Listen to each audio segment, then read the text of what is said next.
WWF, here's a burst. Some pre-recorded editorial comments from Vince McMahon. This is Vince McMahon of the World Wrestling Federation.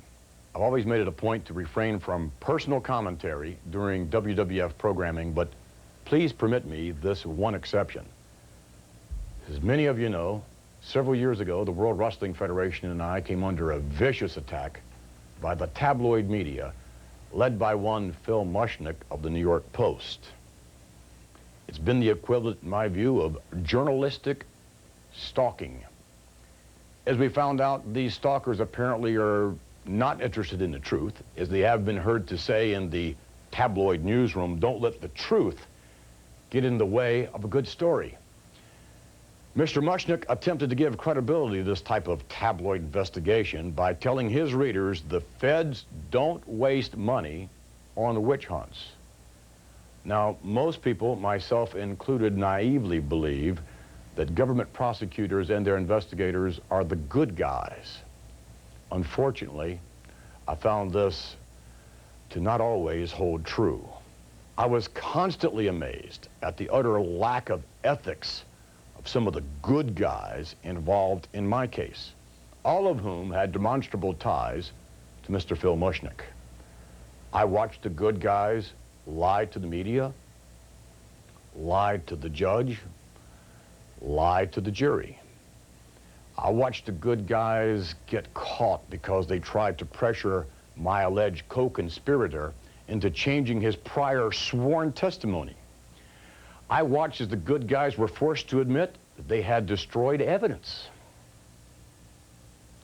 And I saw the ultimate impact of the truth when the jury acquitted me and the World Wrestling Federation without us even having to put on a defense or call even one witness. Although I had a great deal to say about this unique life experience at the time after the trial, I did not.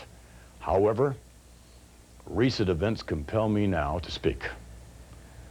The day before Thanksgiving, Thanksgiving Eve, Mr. Mushnick in the New York Post wrote 2 new articles. One article was entitled, "Tampering Cloud Over Wrestling Big's Trial."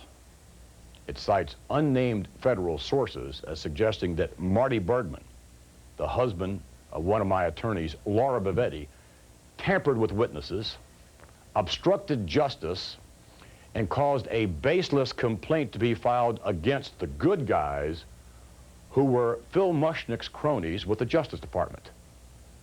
The article says that the good guys were exonerated, however, by the Justice Department, even though it's a known fact that one of the case agents is leaving the government, and the prosecutor, Sean O'Shea, is also rumored to be leaving public service.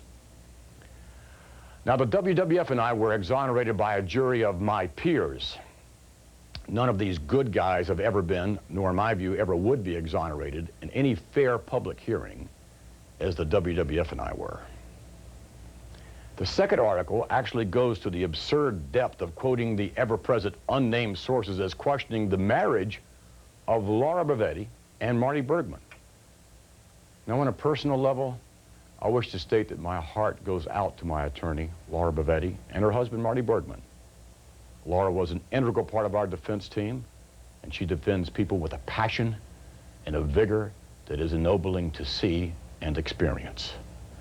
I also deeply resent any innuendo or accusation that my acquittal on the charges brought against me by the federal government was in any way tainted by any illegality by me or by my legal representation. These same Keystone cops who wasted taxpayer dollars, these same yellow journalists who had to eat crow for telling lies, are once again incestuously joining forces, trying to drum up support for their own personal agenda, trying to manufacture some reason to save face, attempting to perpetuate some theory of witness tampering.